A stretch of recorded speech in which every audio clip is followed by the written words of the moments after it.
প্রথম যখন দেখা করলাম রে হামান, হামান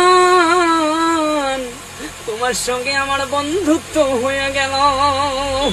ও হামান, আমি তোমার বাড়ি যাব। হামান বলছে ঠিক আছে বন্ধু, তুমি আমার বাড়িতে আসো, আমি তোমার সঙ্গে যোগাযোগ করে তোমার সঙ্গে একটা রাত থাকার জন্য চেষ্টা করব। কথা মতো হামানের বাড়ি চলে আসলাম।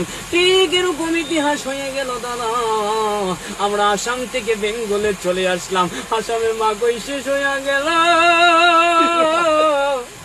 বেঙ্গলে আসে 2টা গাড়ি লুট হওয়ার কথা ছিল, এখন পর্যন্ত একটা গাড়িও লুট করতে পারলাম না।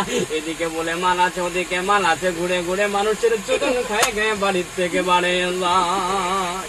দাদারি, বিজনেস করা এত সহজ নয়। মালিককে ফোন করিয়া বলে আব্বা 2 গাড়ি লুটিং হবে।